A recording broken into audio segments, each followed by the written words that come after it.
மண் பேசும் சரித்திரம். 2000 ஆண்டுகளுக்கு முந்தைய தமிழ் பிராமி கல்வெட்டு. முருகனுக்கும் நரசிங்க பெருமாளுக்கும் உருவாக்கப்பட்ட பாண்டியர் கால குடவரைகள்.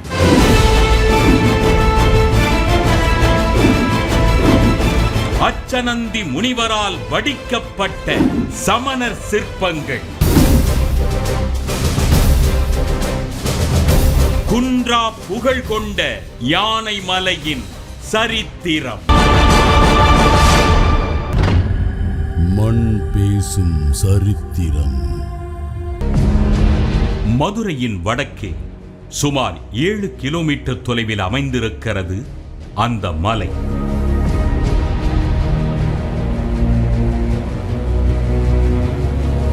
சுமார் 4000 மீட்டர் நீளமும் 1200 மீட்டர் அகலமும் 400 மீட்டர் உயரமும் கொண்ட அந்த மலையை யானைமலை என்று அழைக்கிறார்கள். தூரத்திலிருந்து பார்த்தால் யானை ஒன்று அமர்ந்திருப்பது போல் தோற்றமளிப்பதால் இந்த பெயர் வந்ததாக சொல்லப்படுகிறது. ஒத்தக்கடை என்ற ஊருக்கு அருகாமையில் இருக்கும் அந்த மலை பல்வேறு சரித்திர அடையாளங்களை தன்னகத்தே வைத்திருக்கிறது என்பதை அறிந்து அங்கே சென்றோம்.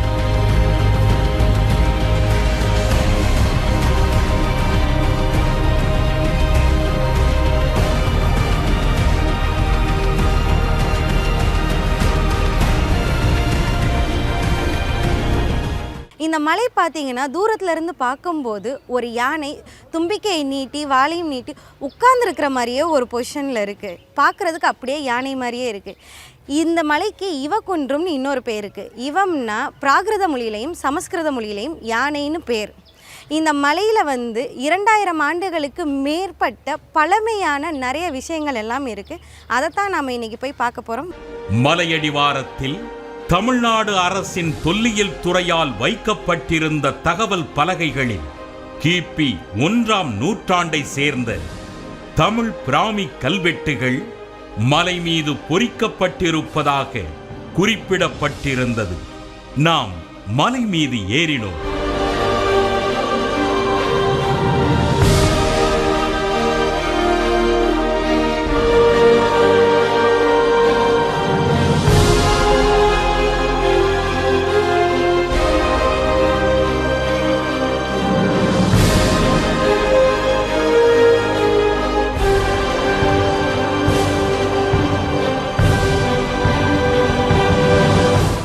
பின்னாடி இருக்கிற மலையை பார்த்தீங்கன்னா இந்த மலையோட அமைப்பு யானையோட முகமும் அதனுடைய 2 காதுகள் மாதிரி இருக்கிற அப்படியே அமைப்பு இருக்கு.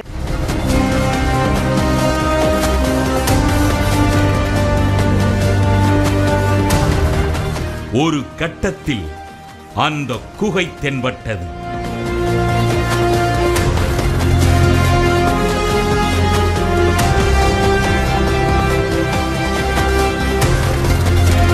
இயற்கையான அந்த குகையில் கற்படுக்கைகள் உருவாக்கப்பட்டிருந்தன.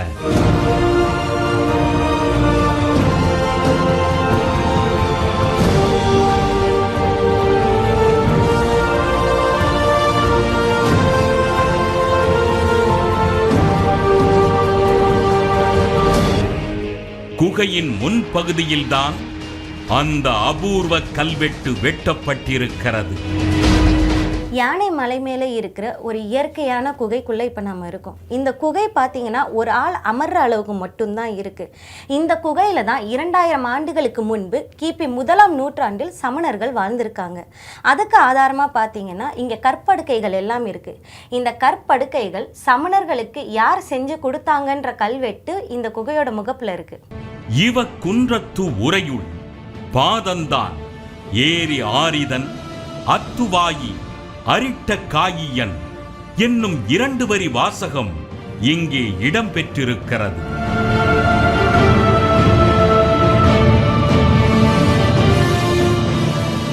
இவ என்பது இயம் என்கிற வடமொழி சொல்லின் மறுவடிவம் என்றும் இதன் பொருள் யானை என்றும் கூறுகிறார்கள். இவக்குன்றம் என்றால் யானைமலை என்றும், பா என்றால் படுக்கை என்றும் பொருள் தரப்படும் நிலையில் ஏரி ஆரிதன், அத்துவாயி அரிட்டக்காயியன் ஆகிய 2 பேர் இந்த கற்படுக்கைகளை அமைத்தார்கள் என்பதும் தெரிய வருகிறது. 1ஆம் நூற்றாண்டில் இந்த குகையில் வாழ்ந்த சமண முனிவர்களுக்காக சமண படுக்கைகள், அதாவது கற்படுக்கைகளை செஞ்சு கொடுத்தாங்கன்ற செய்தி இந்த தமிழ் பிராமி கல்வெட்டுகள் இருக்குது. இந்த தமிழ் பிராமி கல்வெட்டுகளோட சிறப்பு என்னன்னா, ஆரம்ப காலத்தில் மெய்யெழுத்துக்கள், தமிழ் மெய்யெழுத்துக்கள் இருக்கு இல்லையா, அதில் புள்ளி கிடையாது, புள்ளி இல்லாமல் தான் எழுதியிருக்கிறாங்க. அந்த மெய்யெழுத்துக்கு புள்ளி வச்சு எழுதின முதல் கல்வெட்டு தமிழில் இதுதான் முதல் கல்வெட்டு. இதேபோல் மலையின் மற்றொரு பகுதியில் மகாவீரர், பார்சுவநாதர், பாகுபலி போன்ற சமண தீர்த்தங்கரர்களின் புடைப்புச் சிற்பங்கள் வடிக்கப்பட்டிருக்கின்றன.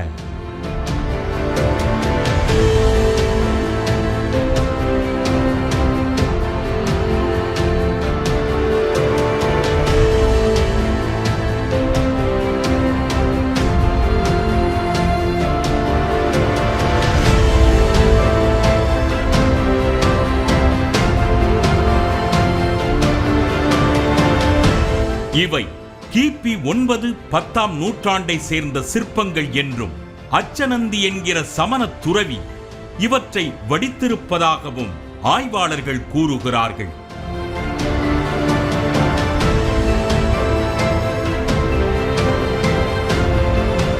கிபி 9ஆம் நூற்றாண்டில் அச்சநந்தி என்ற முனிவர் இந்த இவக்குன்றம், இந்த யானைமலைக்கு வர்றார். அவங்க இந்த மலையிலே தங்கியிருந்து நிறைய திருப்பணிகளை செஞ்சாங்க. அதுக்கப்புறம் தான் அவங்க என்ன பண்ணாங்க, உங்கள் கொள்கைகளெல்லாம் மாற்றினாங்க. சமணர்கள் மக்களை ஈர்க்கணும் அப்படிங்கிற ஒரு கொள்கைகளை மாற்றும் போது தான் உருவ வழிபாட்டுக்கு முக்கியத்துவம் கொடுக்க ஆரம்பித்தாங்க. அந்த மாதிரி உருவ வழிபாட்டுக்கு முக்கியத்துவம் கொடுத்த காலத்தில் தான் சமணர்கள் என்ற தீர்த்தங்கரர்களுக்காக இந்த சிற்பங்கள்லாம் வடித்தாங்க. பார்சுவநாதர், பாகுபலி, மகாவீரர் அவங்களுக்கு எல்லாமே செதுக்கியிருக்காங்க. அதே போல் சமணர்களுக்கு பெண் தெய்வமாக ஈக்கி அம்பிகா அவங்க இருக்கிறாங்க. அவங்களுடைய வாகனம் சிங்கம். இந்த முன்னாடி இருக்க சிற்பங்களை பார்த்தீங்கன்னா ஈக்கி அம்பிகா சிங்கத்து மேலே அமர்ந்திருக்கிற மாதிரி இருக்கும். அந்த சிங்கத்தோடு இருக்கிற மாதிரியும் சிற்பங்கள் வடிச்சிருக்கிறாங்க. இன்னும் சில சிற்பங்களை பார்த்தீங்கன்னா அந்த சிற்பத்துக்கு மேலேயே புடைப்புச் சிற்பங்களுக்கு மேலே வண்ணச்சுதைனா இப்போ நம்ம கலர் பெயிண்டிங் சொல்கிறோம் இல்லையா, அந்த மாதிரி அந்த வண்ணச்சுதையை அந்த சிற்பங்களுக்கு மேலேயே பூசியிருக்கிறாங்க. அது காலப்போக்கில் கொஞ்சம் கொஞ்சமாக மறைஞ்சிருக்கு. ஆனால் அதோட திட்டுகள் இன்னும் கொஞ்சம் மறைவாகவே இருக்குது. சிற்பங்களின் கீழே சில கல்வெட்டுகளும் பொறிக்கப்பட்டிருக்கின்றன.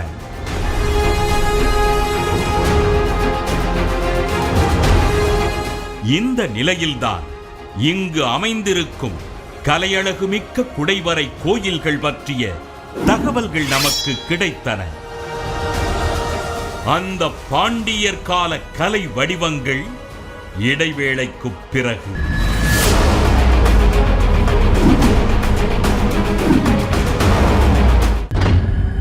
மண் பேசும் சரித்திரம்.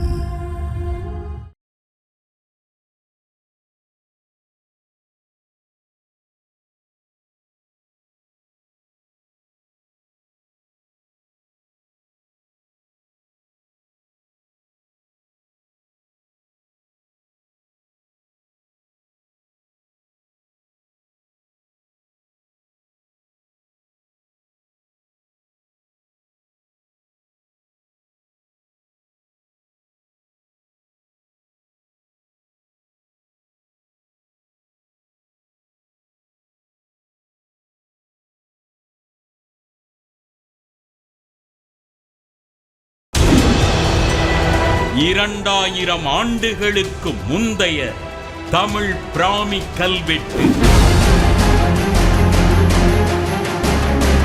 முருகனுக்கும் நரசிங்க பெருமாளுக்கும் உருவாக்கப்பட்ட பாண்டியர் கால குடவரைகள்.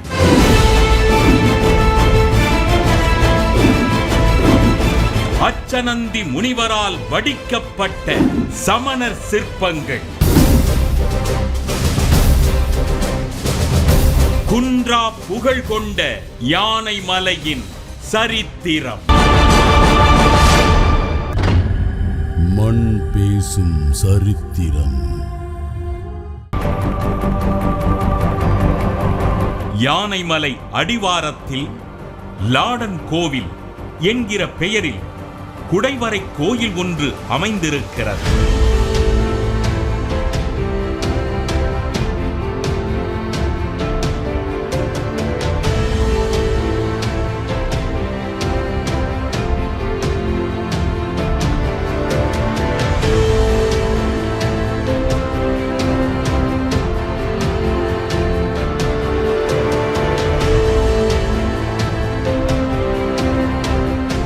இது முருகனுக்காக கிபி 8ஆம் நூற்றாண்டில் அமைக்கப்பட்ட குடவரை. கருவறை மற்றும் முன் மண்டபத்தோடு அழகிய வடிவில் யானைமலையில் இக்கோவில் குடையப்பட்டிருக்கிறது.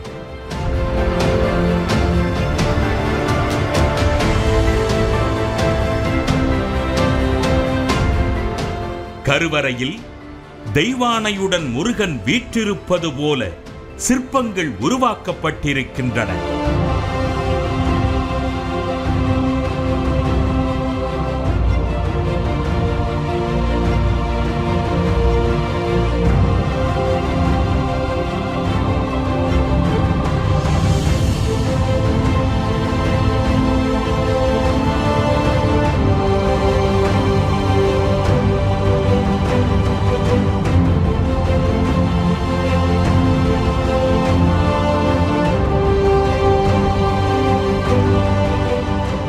முன் மண்டபத்தில் மயில் மற்றும் சில சிற்பங்கள் வடிக்கப்பட்டிருக்கின்றன.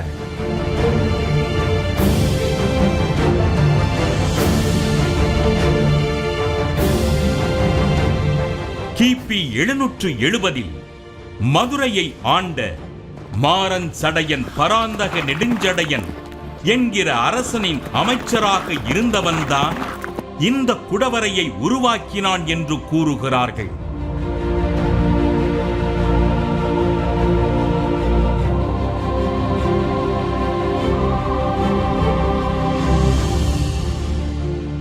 மூவேந்த மங்கல போதையன் ஆகிய மாறன்காரி கலிக்குடா வைத்தியன் என்கிற அந்த அமைச்சர் இந்த குடவரையை அமைக்கும் பணியில் ஈடுபட்ட போது பாதியிலேயே இறந்துவிட அவரது சகோதரர் மாறன் எயினன் என்பவர் பணியை நிறைவு செய்தார் என்றும் சொல்கிறார்கள்.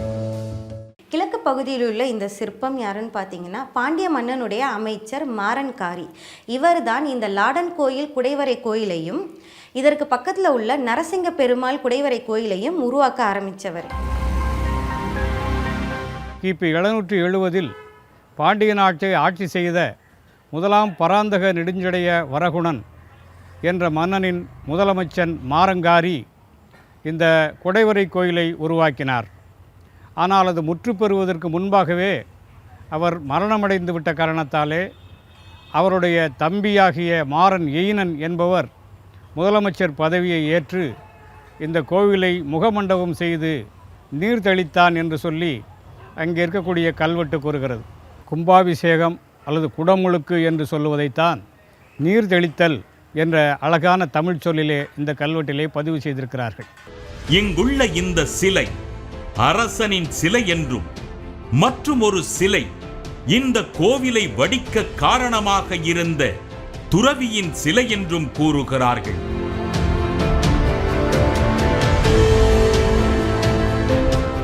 இவர் லாட தேசத்தை, அதாவது தற்போதைய குஜராத் மாநிலத்தை சார்ந்தவர் என்கிற ஒரு கருத்தும் நிலவுகிறது. இந்த லாடன் குடைவரை கோயிலில் கல்வெட்டு குறிப்புகள் ஏதாவது இருக்கா? இருக்குது. இந்த கோயில் நுழைவரை இருக்கு இல்லையா, கோயில் நுழைவரையோடைய கிழக்கு பகுதியில் ஒரு ஓரமாக இருக்குது. ஆனால் அது பூரா சிதிலமடைஞ்சிருக்கு. சிதிலமடைஞ்சு எழுத்துக்கள் எதுவுமே தெளிவாக தெரியலை. ஆனால் தொல்லியல் அறிஞர்கள் அதை குறிப்பெடுத்து அதை விளக்கம் என்னன்னு சொல்லியிருக்கிறாங்க. அதில் அழகான ஒரு தமிழ் கல்வெட்டு போட்டிருக்கிறாங்க. என்ன போட்டிருக்காங்கன்னா, பல்லாரி வட்டக்குறிச்சி நம்பிராஜன் பட்ட சோமாஜி பரிவிராஜகர் புதுக்கு என்று போட்டிருக்காங்க. பரிவிராஜகர் அப்படின்னா ஒரு பரதேசின்னு அர்த்தம். ஊராக போகிற ஒரு துறவி, இல்லறத்தில் விட்டுட்டு வந்த ஒரு துறவின் பேர் தான் பரிவிராஜகர் என்று சொல்லுவாங்க. அந்த பரிவிராஜகர் என்ற நபர் தான் லாட தேசத்திலேருந்து மதுரைக்கு வந்திருக்கார். லாட தேசம் என்பது எதை குறிக்குன்னா, இப்போ இருக்கிற குஜராத் மாநிலம் இருக்கு இல்லையா, அந்த குஜராத் மாநிலம்தான் அந்த காலத்தில் லாடதேசம் என்று அழைக்கப்பட்டது. அங்கிருந்து வந்த அந்த பரிவிராஜகர் தான் இங்கே இருந்து கிபி 8ஆம் நூற்றாண்டில் பாண்டிய மன்னனை வந்து சந்திக்கிறார். பாண்டிய மன்னனை வந்து சந்திச்சுட்டு இந்த யானைமலையில் ஒரு குடைவரை கோயில் கட்டணும். அதாவது 2 குடைவரை கோயில், ஒன்று வந்து முருகனுக்கும் தெய்வானைக்கும் ஒரு குடைவரை கோயில், அதுக்கு பக்கத்திலே நரசிங்க பெருமாளுக்கும் ஒரு குடைவரை கோயில் உருவாக்கணும்னு சொல்லி வேண்டுகோள் வைக்கிறாரு. அதே நேரம் இங்குள்ள கல்வெட்டில் வட்டக்குறிச்சியை சேர்ந்த ஒருவர் இக்கோயிலை புதுப்பித்த செய்தி சொல்லப்பட்டிருக்கிறது என்றும் கூறப்படுகிறது. முருகனும் தேவசேனாவும் அமர்ந்த நிலையிலே அங்கே காட்சியளிக்கிறார்கள். இந்த குடைவரையை எடுத்த மன்னன் பராந்தக நெடுஞ்சடைய வரகுணன் இறைவனை மண்டியிட்டு வணங்குவது போல ஒரு சிற்பமும், இந்த குடைவரையை எடுப்பதற்கு காரணமாக இருந்த வட்டக்குறிச்சி தம்பிராஜ் பட்டசோமயாஜி பரிவிராஜகர் என்பவருடைய திருவுருவச் சிலையும், இது முருகன் கோயில்தான் என்பதற்கு அடையாளமாக மயில், சேவல் போன்ற சின்னங்களினுடைய வடிவங்களும் இங்கே உருவங்களாக சிற்பங்களாக வடிக்கப்பட்டிருக்கின்றன. லாடன் கோவிலுக்கு அருகில் மற்றுமொரு குடவரை கோயிலும் இருக்கிறது. அங்கே இடைவேளைக்கு பிறகு பயணிப்போம்.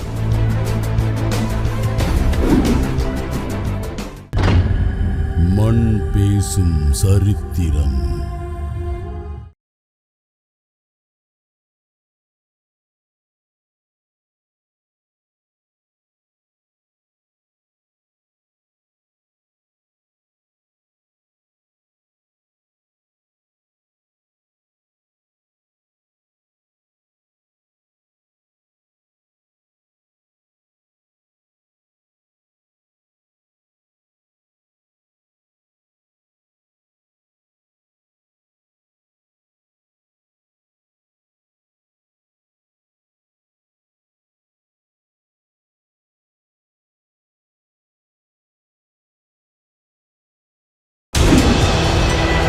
இரண்டாயிரம் ஆண்டுகளுக்கு முந்தைய தமிழ் பிராமி கல்வெட்டு.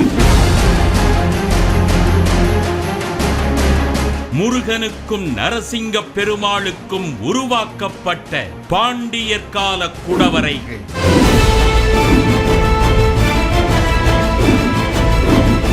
அச்சனந்தி முனிவரால் வடிக்கப்பட்ட சமணர் சிற்பங்கள். குன்றா புகழ் கொண்ட யானைமலையின் சரித்திரம். மண் பேசும் சரித்திரம். நரசிங்க பெருமாள் குடைவரை கோயில்.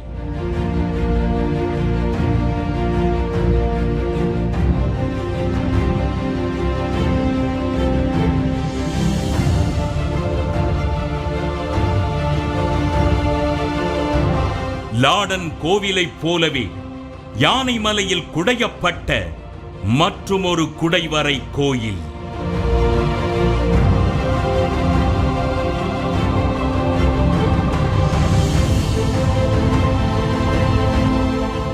லாடன் கோவிலுக்கு சொல்லப்பட்ட காலகட்டமும் சரித்திர பின்னணிகளும் அப்படியே இந்த குடைவரைக்கும் கூறப்படுகிறது. கிபி 8ஆம் நூற்றாண்டில் உருவாக்கப்பட்ட இக்கோவிலுக்கு சோழ மன்னர்கள், பிற்கால பாண்டியர்கள், விஜயநகர மன்னர்கள் போன்றோர் பல்வேறு காலகட்டங்களில் செய்த திருப்பணிகளை இங்குள்ள கல்வெட்டுகள் கூறுகின்றன.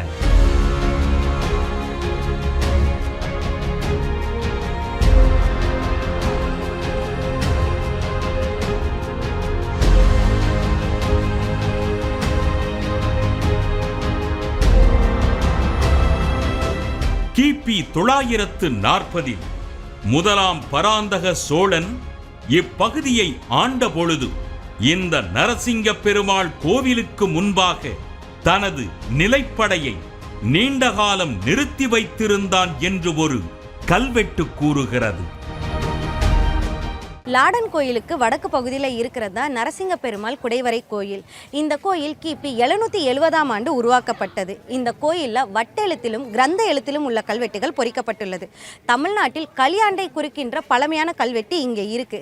இதனால இந்த ஊருக்கு நரசிங்கம் என்ற பெயரும் இருக்கு. இக்கோயில் இறைவனை யானைமலை வீட்டிருந்த ஆழ்வார் என்றும் அழைக்கின்றனர். இப்படி யானைமலையின் சரித்திர பதிவுகள் பல்வேறு தகவல்களை கூறுகின்றன.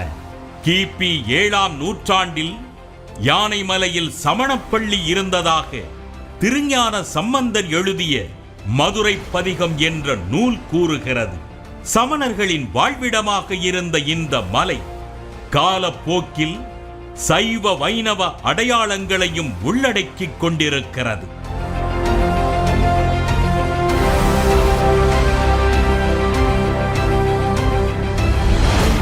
சமணத்திற்கும் சைவத்திற்கும் ஒரு மோதல் இருந்தது என்பதை வரலாற்றாசிரியர்கள் குறிப்பார்கள்.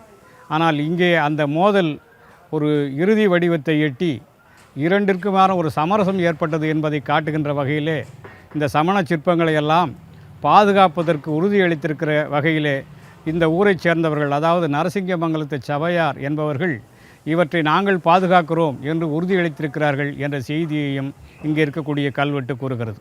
இது தவிர அரசு ஆதரவும் சமணத்திற்கு இருந்தது என்பதை மெய்ப்பிக்கின்ற வகையில் இங்கே பொற்கோட்டு கரணத்தார் ரட்சை, புறவரி திணைக்களத்தார் ரட்சை என்று அரசாங்க அதிகாரிகள் நாங்கள் இந்த சமண சின்னங்களை பாதுகாக்கிறோம் என்று உறுதி கொடுத்த கல்வெட்டுகளும் இருக்கின்றன.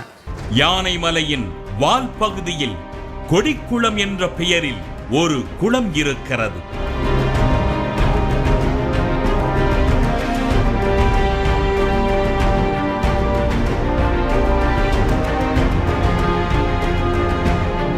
விஜயநகர மன்னர்களால் உருவாக்கப்பட்டதாக சொல்லப்படும் இந்த குளத்தை விஷக்கடி குளம் என்ற பெயரில் மாற்றி அழைக்கிறார்கள். அதற்கு விஷத்தை முறிக்கும் சக்தி இந்த குளத்திற்கு இருக்கிறது என்ற நம்பிக்கைதான் காரணமாக இருக்கிறது. ஐயா, இப்போ நான் வர்ற வழியில் அங்கே ஒரு போர்டில் விஷம் சொல்லா குளம் அப்படின்னு எழுதியிருக்காங்க. அப்படின்னா என்னங்கய்யா? அதாவது விஷம் மேலே பூச்சி கடிச்சிருந்தாலும், மற்றபடி வண்டு கடி இருந்தாலும், காயம் இருந்தாலும் விநாயகர் கோயிலில் மலையை சொல்லி கும்பிட்டுட்டால் அது தேவலையாகும். மலையை இன்று வேண்டிக்கிட்டு போனால் அந்த விஷம் இறங்கிடும். ஆனால் அதை சொல்ல வர்றவங்க இப்போ குளத்துக்குள்ள மட்டும் இறங்கக்கூடாது. சும்மா வர்ற ஆளுங்க வந்து தண்ணி சாப்பிடலாம். இப்படி பல்வேறு அடையாளங்களோடு யானைமலை அதன் பெயருக்கேற்ப பிரம்மாண்டமாக வீற்றிருக்கிறது.